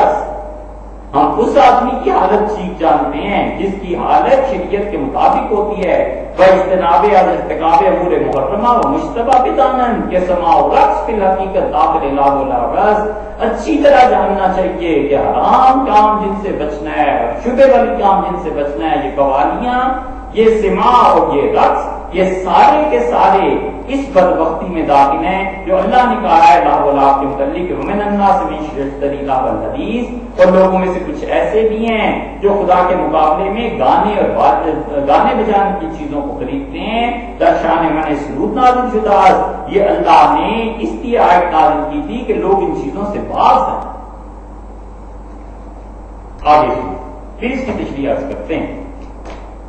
ہمیں بس نہیں اس کی معاشہ کا معذور تارے، اتنا کافی نہیں ہے کہ ان صوفیوں کو ہم معذور سمجھیں اور ملامت نہ کنیں، اور میں انہیں کچھ ملامت نہ کروں، انہیں شرمندہ نہ کروں۔ وہ امر ایشان کا بات سبحانہ و تعالی محفظ دارے، اتنا کافی نہیں ہے کہ جاہل صوفی گمراہ ان کے معاملے کو اللہ کے حوالے کر کے میں چپ ہو جاؤں۔ انجا قول امام ابی حنیفہ امام ابی یوسف کا امام محمد معتبر اس میدان میں امام یوسف امام حنیفہ امام محمد کا فتویٰ اتھارٹی ہے، اس کو مانا جائے گا، نہ مجھے ابو بکر شبلی و ابی حسن نوری، ابو بکر شبلی اور ابو الحسن نوری جیسے صوفی ہم ان کی باتوں ان کے عمل کو نہیں مانتے، وہ دلیل نہیں ہے۔ صوفیان خامین وقت ہمارے زمانے کے جاہل صوفیوں نے عمل پیران خدرا بہانا صاحب یہ اس پہ مر مٹے ہیں کہ ہمارے حضرت ایسے کرتے تھے، حضرت کے حضرت ایسے کرتے تھے، اپنے پیروں کے عمل کو انہوں نے بہانہ بنا لیا۔ سرود و رقص کا دین و ملت خود گرفتار اتنے گمراہ ہیں کہ یہ رقص، یہ موسیقی، یہ قوالیاں، یہ ان کا دین بن گیا، ان کا طریقہ بن گیا، اطاعت و عبادت ساختہ، انہوں نے اس کو خدا کی اطاعت اور عبادت میں داخل کر دیا۔ اولئک الذین اتخذوا دینہم لعبا و لعبا، یہی وہ گمراہ ہیں جنہوں نے اپنے دین کو کھیل تماشا بنا۔ یہ مکتوب وہ ہے حضرت مجدد الفسانی رحمۃ اللہ علیہ نے بقیے ادھیر کے رکھ دیے ان سارے صوفیوں کے جو اپنے آپ کو یہ سمجھتے ہیں کہ بدعات کے ارتکاب سے وہ اللہ کا قرب حاصل کر رہے ہیں اور اتباع سنت سے ہٹتے ہیں۔ حضرت فرماتے ہیں ہمارے یہاں اتنی سنت کی پابندی تھی، جو کام کی اور خلاصے کی باتیں ہیں ساری، ان میں سے ایک یہ ہے کہ یہ جتنے بھی جاہل ہیں یہ اپنے مجاہدات میں جب خواب دیکھتے ہیں، کشف ہوتا ہے، اس سے زیادہ خطرناک چیز یہ ہے کہ جا کر غیب پر حکم لگاتے ہیں، فلاں قبر پہ گئے تھے، اس سے عذاب ہو رہا تھا، فلاں قبر پہ گئے تھے وہ بڑا خوش تھا، معاذ اللہ۔ ابن تیمیہ رحمۃ اللہ علیہ نے اقتضاء الصراط میں اسی لیے ان لوگوں کا مذاق اڑایا کہ ہمارے زمانے کے اتنے جاہل صوفی ہیں، کہتے ہیں فلاں کی قبر سے خوشبو آ رہی تھی، فلاں کی مٹی سے خوشبو آ رہی تھی، اور ہم جانتے ہیں کہ زندگی میں اس کے حالات کیا۔ ایک عجیب دلچسپ قصہ بھی لکھا ہے شیخ نے لکھا ہے کہ مصر میں کہتے تھے کہ یہ ایک ولی اللہ کی قبر ہے، اور اس کی کرامت مرنے کے بعد بھی یہ ہے کہ جانور جس کو افارا ہو جائے اس کی قبر پر جب لے جایا جائے تو یہ ولی اللہ کی اتنی کرامت ہے کہ اس کا پیٹ کھل جاتا ہے۔ افارے کا مطلب ظاہر ہے کہ جانوروں میں مرض ہے، ساری گندگی پیٹ میں جمع ہوتی رہتی ہے اور بہت بیمار ہو جاتا ہے، جانور بڑا پریشان ہوتا ہے۔ ابن تیمیہ رحمۃ اللہ عنہ کا میں نے اس کی تحقیق کی تو پتہ چلا یہاں پر وہ آدمی دفن ہے جو زندگی پر صحابہ کرام رضی اللہ عنہ کو گالیاں دیتا رہا۔ تو میں نے انہیں سمجھایا، میں نے کہا حضور صلی اللہ علیہ وسلم نے بتایا ہے کہ جانوروں کو قبر کا عذاب پتہ چلتا ہے، تو جانور جسے افارا ہوتا ہے اور زندگی سے تنگ آیا ہوا ہوتا ہے، جب یہاں لاتے ہو نا تو یہ عذاب قبر کو جب سنتا ہے تو اس کا پیٹ پھٹنے کے قریب ہو جاتا ہے اور راستے کھل جاتے ہیں۔ یہ ہے عذاب قبر دیکھ کر اس جانور کی کیفیت ہوتی ہے، تم اس سے گلی مانتے ہو، یہ حقیقت کچھ اور۔ اتنے جاہل ہوتے ہیں لوگ، اسی لیے یہ ذکر جہر دیکھو نفل نماز اس کے لیے فقہا کہتے ہیں نہیں بلایا جا سکتا۔ یہ بھی آ رہی ہے آگے نا، شعبان میں 15 شعبان، فقہا نے لکھا ہے 15 شعبان کی رات کو مسجدوں میں جمع ہونا تاکہ نفل پڑھیں، یہ بدعت ہے۔ وہ کہتے ہیں مت مسجدوں میں آؤ، گھروں میں نفل پڑھو، مسجدیں فرض نمازوں کے لیے کہ تمہارے نوافل کے لیے۔ فقہا کہتے ہیں بالکل مکروہ تحریمی ہے کہ نوافل کی جماعت کے لیے تداعیوں بلایا جائے۔ اب یہاں کیا ہوتا ہے، ذکر مل جا رہا ہے، شیخ ذکر کر رہا ہے، مرید آوازیں ملا ملا کے ذکر کر رہے ہیں، یہ بھی آ رہا ہے، یہ بھی، اس کے لیے بھی تداعی بلاؤ، اس کو بھی اس کو بھی۔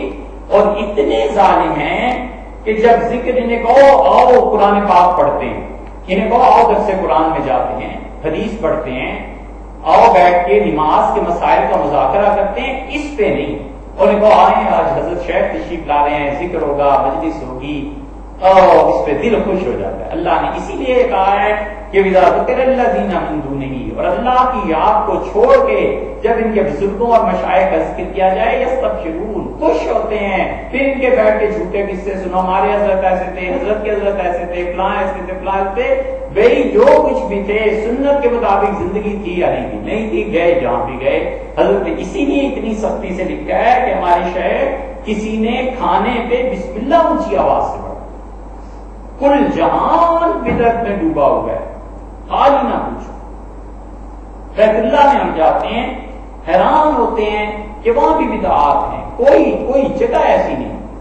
ربنا آتنا فی الدنیا حسنہ وفی الآخرۃ حسنہ وقنا عذاب النار۔ بہت زیادہ تکبر کے بعد بھی حدیث میں صرف ایک لفظ زیادہ مل جائے گا کہ حضور اکرم صلی اللہ علیہ وسلم کبھی کبھی یہ فرماتے ہیں اللہم ربنا آتنا فی الدنیا حسنہ وفی الآخرۃ حسنہ وقنا عذاب النار۔ وہاں چلے جائیں بیت اللہ میں، وہاں اس بدعت کو دیکھو، پھر اس کے بعد پڑھیں گے آگے یا عزیز یا غفار یا رب العالمین، بھی ایک حدیث میں واضح طور پر ایک دعا آ گئی۔ اب اس میں اپنے پاس سے اضافے کیوں کرتے ہو؟ یہاں کے جاہلوں کو دیکھو، یہاں ایسے بڑے صغیر میں جاہل ہیں، وقنا عذاب الحشر، وقنا عذاب القبر، وقنا عذاب برتن، وقنا کی کتنی گردانے لگاتے ہیں، اور پھر اس کے بعد یہ ساری چیزیں، یہ بدعت نہیں ہے کیا؟ کیوں ایسے کرتے ہیں؟ وقنا عذاب النار پہ حضور صلی اللہ علیہ وسلم چپ ہو گئے، چپ ہو جائے، کون سی کمی اس دعا میں رہ گئی ہے جو یہ اس سے پوری کرنا چاہتا ہے؟ یہ بدعت ہے۔ ابراہیم نخعی رحمۃ اللہ علیہ، عبداللہ بن مسعود رضی اللہ عنہ جو فقہ حنفی کے بانی ہیں، وہ کہتے تھے امام جب نماز پڑھا لے تو اپنے مصلی پہ بیٹھنا بدعت ہے۔ وہ کہتے مت بیٹھے، جلدی کرے اٹھے، بیٹھے رہتے دعا مانگیں گے اتنی لمبی، یہ جمعے کی نماز کے بعد اتنی لمبی دعائیں ہوتی ہیں، کہیں اس کا ثبوت نہیں۔ چلو بھئی کتاب و سنت میں نہ صحیح ائمہ مجتہدین کیا ہی مل جائے، یہ جمعے کے بعد اتنی لمبی دعائیں مانگتے ہیں، حیران ہوتے ہیں ہم۔ یہ بدعات ساری جاری ہیں، اور یہ ان لوگوں کی مسجدوں میں جاری ہیں جن کے مشائخ بدعات کی بے کنی کے لیے دنیا میں پہچانے گئے، اتنی لمبی دعائیں مانگتے ہیں۔ یا اللہ جان چھوڑو، سنت موقدہ ہے۔ فقہاء نے مسائل میں شامی نے لکھا ہے، وہ کہتے ہیں جس نماز کے بعد سنت موقدہ ہے اس نماز کے بعد طویل دعا مکروہ ہے۔ یہ شامی مسئلہ ہے، مگر مسئلہ سمجھائے کون؟ مسئلہ بتائے کون؟ اور اگر امام نہ مانگے تو پھر مقتدیوں کو کون منائے؟ کیا کرے؟ کدھر جائے امام بھی بیچارہ؟ مقتدی کہتے ہیں مطلب دعا کس چیز کی؟ جب سنت موقدہ ہے تو ختم کرو۔ حضور صلی اللہ علیہ وسلم اتنی مختصر دعا مانگتے، ابن مسعود رضی اللہ عنہ کی، اور یہ ربنا آتنا فی الدنیا، یہ تو اب ہم ہیں نا جو کہتے ہیں۔ شاطبی رحمۃ اللہ نے کتاب لکھی ہے الاعتصام بالسنہ، پورے اسلام کے لٹریچر میں 14-15 صدیوں سے جو کتابیں لکھی گئی ہیں، 13 صدیوں سے جو کتابیں لکھی گئی ہیں، اگر کسی انسان نے الاعتصام بالسنہ نہیں نہ پڑھی تو اسے زندگی بھر سمجھ ہی نہیں آ سکتا کہ بدعت چیز کیا ہوتی ہے۔ کمال کی شاطبی رحمۃ اللہ علیہ میں کوئی چیز نہ ہوتی۔ شاطبی کا قصیدہ، ائمہ کی روایات کو جمع کرنا، قراءات کو جمع کرنا، فقہ مالکی میں ان کے فتاوی، حیران ہوں کہ آدمی بچہ پیدائشی طور پہ نابینا ہے اور اتنی کتابیں لکھی ہیں، اتنا کچھ لکھا ہے، اتنا کچھ لکھا ہے، کمال۔ کچھ نہ لکھتے شاطبی رحمۃ اللہ علیہ، الاعتصام بالسنہ کافی تھی ان کی۔ اور ابن الحاج امیر مالکی رحمۃ اللہ نے جو مدخل لکھی ہے، آدمی ان دو کتابوں کو، اور تیسری کتاب مولانا اسماعیل شہید رحمۃ اللہ علیہ کی ہے الحق السری فی احکام المیت والغریب۔ الحق السری ہے ایسے ہی نام۔ یہ 3 کتابیں آدمی پڑھے تب جا کر دماغ میں نہیں بیٹھتا ہے کہ بدعت کیا چیز ہوتی ہے۔ اپنے زمانے کی بدعات شاطبی نے لکھی ہیں، اس کا ربنا آتنا فی الدنیا کی دعا میں لوگ جملے بڑھاتے ہیں یہ بدعت، اور پھر کہتے ہیں جو بدترین بدعتیں گنوائی ہیں، کہتے ہیں وقت کی چیزیں نااہلوں میں منتقل کرنا، یہ بدعت ہمارے زمانے میں۔ باپ عالم ہے، بیٹا اس سے بڑھ کے مفتی ہے، سبحان اللہ کیا کہنے، اسے مدرسے کا اہتمام تھا، اسے مدرسے میں شیخ الحدیث بن گیا، کیا کہنے سبحان اللہ۔ اچھی سے اچھی بات کیا ہو سکتی ہے کہ اس کے والد نے ایک محنت کی، ایک جگہ بنائی، اور بیٹا ہے خیال رکھے گا، دوسروں سے زیادہ درد بھی ہے اور علم بھی اللہ نے والد سے بھی بڑھ کے دیا۔ ایک یہ ہے کہ آتا جاتا کچھ نہیں، چونکہ باپ بڑا آدمی تھا لہذا بیٹے کو اس کی جگہ پہ آنا ہے اور کوئی نہیں آ سکتا۔ شاطبی رحمۃ اللہ کہتے ہیں ہمارے زمانے میں یہ بدعت، بڑی اچھی بات اس پہ کی، بڑی اچھی بات مفتی منیب صاحب نے کی۔ مفتی منیب صاحب کا جس بھی گروہ سے تعلق ہو، فتح جنگ روڈ پہ ایک ہیں پیر صاحب، انہوں نے پنڈی میں کانفرنس بلائی، سارے اپنے مشائخ کو جمع کیا، جو بھی کتاب تھی سب ہوتی رہی۔ انہوں نے کہا کہ کسی طرح اہل سنت والجماعت کے اس گروہ کا تعلق جو ہمارا یعنی بریلوی مسلک سے زندہ رکھنا چاہیے۔ اور صدارت تھی مفتی منیب صاحب کی. مفتی منیب صاحب نے جب تقریر کی تو انہوں نے کہا میں کہتا ہوں کہ اگر اس مسلک کو زندہ رکھنا ہے، خانقاہوں اور مدارس کا تحفظ چاہیے اور بریلوی مکتبہ فکر کو باقی رکھنا ہے تو ہمیں چاہیے کہ خانقاہوں میں جو مشائخ آتے ہیں اور مدرسے میں جو محقق بنتے ہیں سب میرٹ پہ بناؤ، میرٹ کے علاوہ کسی کو عہدہ نہ. یہی چیز لے ڈوبی تھی ان چشتیہ نظامیہ کو. مفتی صاحب اگرچہ وہ کسی اور چیز سے تعلق رکھتے ہیں لیکن انہوں نے کہا جو اہل ہے اس کو لاؤ، نہ اہل ہے لہٰذا بیٹا ہے لہٰذا اس کو دے دی جائے. شاطبی رحمۃ اللہ علیہ نے بدعت کے فقیر ہوئے ایک ایک چیز گنتے ہیں کہ یہ بدعت ہے. یہ ذکر بالجار دو طرح کا ہے. ایک ذکر بالجار تھا مشائخ کرواتے تھے تعلیم کے لیے، چشتیوں میں رہا، قادری حضرات میں رہا، کسی کو کوئی نہیں بلاتا تھا. وہ کسی مرید کو تلقین کرتے تھے کہ دیکھو یہ ذکر اس طرح کرو چاہو سے، بس ختم نہیں تھا، علاج تھا. ایک یہ ہے کہ سب کو بلا لیا جائے، جمع کر لیے جائے. کیوں جمع کر رہے ہو؟ کیا تماشا ہے؟ شریعت نقل کے لیے اجازت نہیں دیتی جمع کرنے کی، آپ ذکر کے لیے جمع کر رہے ہیں. یہ وہ بدعات ہیں.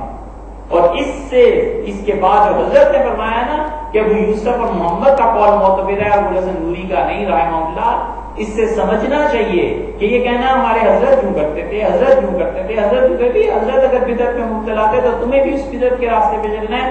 صاف کہو کہ ہمارے مشائخ معصوم تھے. شیعہ کہتے ہیں ہمارے امام معصوم تھے، ختم ہوئی بات. تم بھی کہو، لیکن عملاً اب حالت یہی ہے کہ جیسے اپنے بزرگوں کو بالکل معصوم مانتے ہیں، ان کے اقوال ان کی باتوں کی توجیہ کرتے رہیں گے، یہ کبھی بھی نہیں مانیں گے کہ حضرت سے بھی بدعت ہو سکتی تھی. یہ چیزیں ٹھیک نہیں.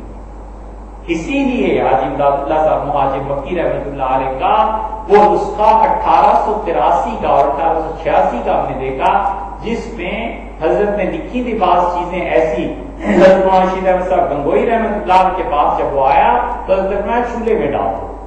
حاجی صاحب کو چاہیے ہم سے پوچھ کے شریعت پہ عمل کرے. کوئی نہیں مانتا. یہ اب جب سے یہ تعصب چلا ہے بدعات کا، یہ چیزیں ایسی ہی ہیں. اسی طرح حضرت مجدد فسانی رحمۃ اللہ جو فرماتے ہیں نا کہ دیکھو دونوں طرح ہوتا ہے، نور، انوار، برکات اس کو بھی نظر آتی ہیں اس کو بھی نظر آتی ہیں، دونوں میں فرق ہے. اہل بدعت کے لیے یہ راہ مسدود ہو جاتی ہے. وہ خواب کے سناتا ہے حضور صلی اللہ علیہ وسلم کا پیر بھی سر دھنتا ہے اور مرید بھی. حضرت مجدد فسانی رحمۃ اللہ ایک اور جگہ لکھتے ہیں، حضرت فرماتے ہیں جو حضور صلی اللہ علیہ وسلم کو خواب میں دیکھتا ہے ضروری نہیں ہے کہ انہیں دیکھ لے. بعض اوقات اپنا خیال مجسم صورت میں آ جاتا ہے اور خیال میں وہ شکل دیکھتا ہے، اس کو حضور صلی اللہ علیہ وسلم کو کوئی تعلق نہیں ہوتا، تو اپنے خیال کو دیکھ رہا ہے، اس میں کیا متاثر ہونا ہے. یہ وہ چیز. اسی لیے یہ جاہل صوفی پھر اسی بنیاد پر خواب میں سنا فلاں وقت کے واقع ہو جائے کچھ بھی نہیں ہوتا، حتیٰ کہ ملکوں میں انقلاب کی بنیاد ان خوابوں پہ رکھ دیتے ہیں اور اللہ کی مخلوق کو تباہ کرتے ہیں اور نہیں جانتے کہ مشائخ میں کیا لکھا ہے. مجدد رحمۃ اللہ کو پڑھا ہوا ہونا تو عقل ٹھکانے رہتی ہے کہ اللہ کی راہ میں رکاوٹیں کیا کیا. اہل حق کو بھی چیز پیش آتی ہے، اہل باطل کو بھی چیز پیش آتی ہے، فرق کام کرنا ہے. یہ شیخ بتاتے ہیں جو حقیقت میں ہو.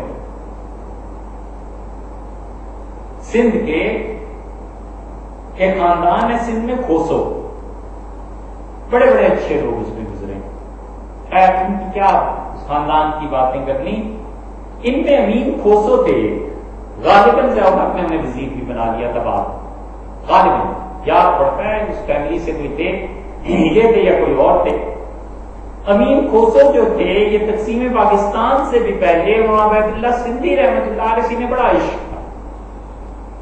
اور مولانا عبید اللہ سندھی رحمۃ اللہ علیہ جب روس میں اپنی قید اور یہ چیزیں روس کی جلا وطنی قید تو نہیں تھی، جلا وطنی ختم ہوئی اور حضرت کو واپس یہاں بلایا گیا ہندوستان، تو وہ پاگل دیوانے تھے حضرت کی محبت میں اور مولانا سندھی رحمۃ اللہ علیہ بڑے انقلابی جذبات تھے.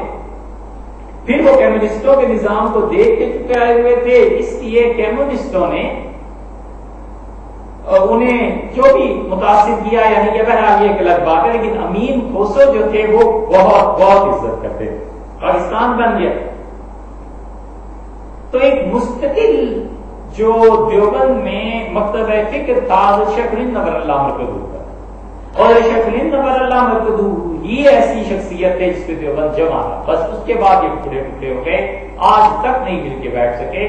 تو شیخ الہند رحمۃ اللہ علیہ نقطۂ اتصال تھے ان سب کا، اور حضرت رحمۃ اللہ علیہ میں کمال تھا ہندوستان میں مسلمانوں کی لڑائیاں ہوتی اور ٹکڑے ٹکڑے ہو جاتے، حضرت شیخ الہند نور اللہ مرکزو نے معاملے کو محسوس کیا اور علی گڑھ تشریف لے گئے، اور علی گڑھ سے جو گمراہی پھیلی ہے اس گمراہی کے اثرات 1970 اور 75 تک رہے۔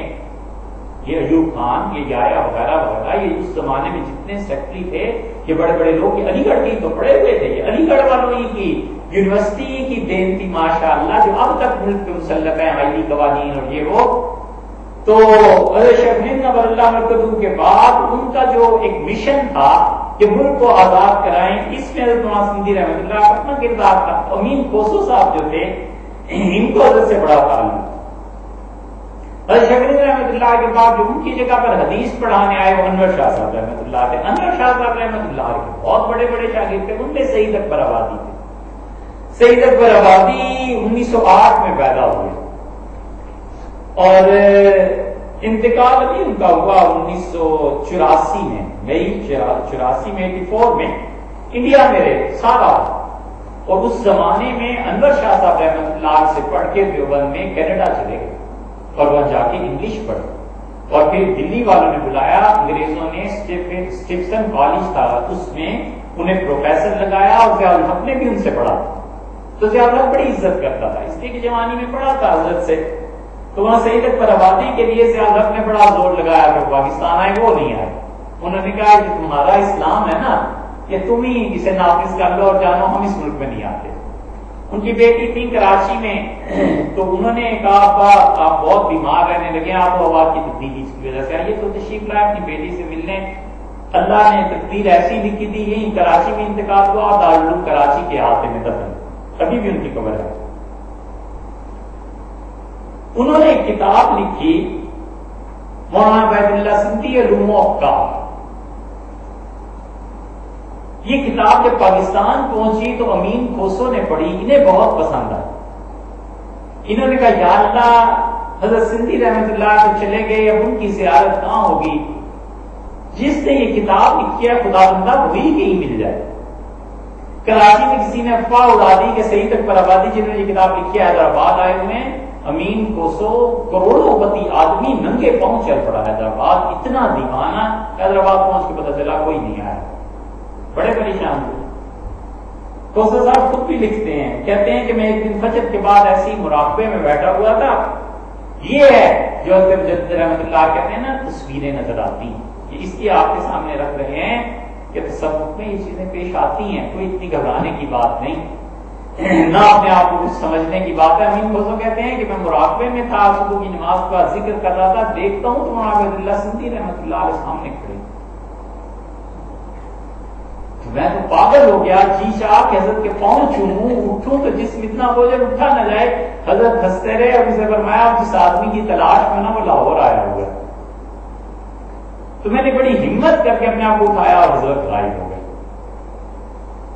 کہتے تھے کہ میں نے فوراً بچوں کو کہا کہ جلدی کرو مجھے لاہور جانا، ٹرین جو چل رہی تھی چڑھ گئے، لاہور آئے۔ اس زمانے میں نعمت قدہ ہوٹل تھا انارکلی، بڑا اچھا ہوٹل گنا جاتا تھا، کہتے ہیں نعمت قدہ میں آ کے ٹھہر گیا، پریشان کہ اب جاؤں کہاں، سعید اکبر آبادی جنہوں نے کتاب لکھی ہے حضرت کو فرما گئے ہیں، تو لاہور اب کس سے پوچھوں۔ اگلے دن جمعہ تھا، جمعہ پڑھنے چلا گیا، تو جمعہ پڑھا انہوں نے شیراں والا میں مولانا عبید اللہ انور صاحب رحمۃ اللہ علیہ کے پیچھے، مولانا عبید اللہ انور صاحب نے امین صاحب کو پہچان لیا، جمعے کے بعد جب فارغ ہوئے تو امین صاحب کا ہاتھ پکڑ لیا اور کہنے لگے کہ امین صاحب آج آپ کو ایک شخصیت سے ملاتے ہیں، ہندوستان سے آئے۔ میں نے کہا کون؟ انہوں نے کہا ٹھہرے تو صحیح ملاتا ہوں، سبوں میں لے گئے اور کہا یہ ہیں سعید اکبر آبادی ہندوستان سے آئے، تو لپٹ گئے، رونے لگے اور کہنے لگے صبح آج حضرت سامنے آئے تھے اور حضرت نے مجھ سے فرمایا تھا کہ اس کو ڈھونڈ رہا ہے، وہ لاہور آیا ہوا ہے، اور بس وہ چمٹ گئے خوشی سے اور کہنے لگے جو شیخ نے کہا تھا وہ سچ کہا، آپ کب آئے، کیا ہوا؟ کیا چند دن ہوئے، میں یہاں لیکچر کچھ دینے آیا تھا پاکستان۔ یہ ایسے صورتیں نظر آتی اہل حق میں، حالات ٹھیک ہوں، عقیدہ ٹھیک ہو، کوئی مسئلہ نہیں، ایسے ہو جایا کرتا ہے۔ اور عقیدہ غلط ہو، حالات غلط ہوں، تو پھر شیطان مجسم صورت میں سامنے آ جاتا ہے، پھر کہتا ہے فلاں قبر پہ چلے جاؤ اور وہاں پہ اتنا نیاز نظر آئے گا وہ لے لینا، فلاں جگہ چلے جاؤ ایک جگہ کھود لو اور وہاں سے تمہیں یہ چیز مل جائے گا۔ آدمی اس کو حقیقت سمجھتا ہے، پیسہ ملتا ہے، حرام کی چیزیں ملتی ہیں اور بہت سی چیزیں ملتی ہیں، ایسی اس کو حقیقت سمجھتا ہے، حالانکہ وہ گمراہی۔ شاید آپ میں سے جو بچے ہیں نا پڑھنے والے، ان کو ایک بات بتا دیں بس، اس سے شاید اور بھی وضاحت ہو جائے گی۔ ایک مقدمہ تھا، اس سلسلے میں ہم مری گئے، تو بچوں مری میں چوک میں جب پہنچے تو ظاہر ہے گرمیوں کے موسم میں ٹریفک وہاں رکی ہوتی ہے، تو ایک لڑکا کھڑا تھا اور اس نے عجیب و غریب چیزیں پہنی ہوئی تھی، بہت اچھی صحت اس کی، بڑا اچھا قد اس کا، اور اس پہ نظر جب پڑی تو اسی وجہ سے ہم دیکھتے رہے یہ ہے کیا، تو جتنی لڑکیاں آتی تھیں اس کے پاس چلی جاتی تھی، چلتی لڑکی بھی اس سے بات کرتی۔ چلے گئے اپنا کام، فارغ ہوئے، واپس آئے تو واپسی پہ اس کی جیپ ایک جگہ خراب تھی، تو ہمیں موقع چاہیے تھا اس سے بات کرنے کا، تو ہم نے اس سے پوچھا کیا ہو گیا، کہ میری گاڑی خراب ہو گئی۔ ہم نے کہا آپ ہمارے ساتھ آئیں، ہاسپٹل میں ٹھہریں اور گاڑی کے لیے وہاں سے بندہ بھیج دیتے ہیں۔ وہ آیا، کھانا وانا جو خدمت ہو سکتی تھی، اس لیے کہ بات اصل میں پوچھنی تھی۔ تو ہم نے اس سے پوچھا کہ بھائی مسئلہ کیا ہے، لڑکیاں تم پہ مرتی کیوں؟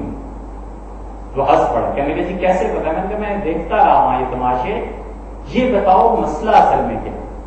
کوئی نماز نہیں، ہم نے نماز پڑھی اس کو بالکل نہیں پڑھی، کوئی تعلق نہیں، سونا پہنا ہوا ہے، ہاتھوں میں کڑے پہنے ہوئے ہیں۔ تو اس نے قرآن کی ایک آیت بتائی، اس نے کہا وہ جو آیت ہے نا، میرے پیر نے مجھے چلا کروایا تھا اور 1.25 لاکھ مرتبہ میں روزانہ اس آیت کو پڑھتا، تو اب وہ میرے میں ایسی ہے کیفیت پیدا ہو گئی ہے کہ میں جس پہ بھی نظر کروں بلانا چاہوں تو فوراً آ جاؤں۔ تو مجھے پھر سمجھ آئی کہ اللہ نے کہا یضل بہ کثیرا، اس قرآن سے بہت سے لوگ گمراہ ہو جاتے ہیں۔ یہ ہوتی ہے بات، اس لیے آدمی سوچے کہ کسی بدعتی کے ہڈے نہ چڑھ جائے، وگرنہ اپنے آپ کو بھی خراب کرے گا اور دوسروں کو بھی۔ اس میں مکتوب میں خط میں حضرت رحمۃ اللہ کچھ باتیں رہتی ہیں، انداز کریں۔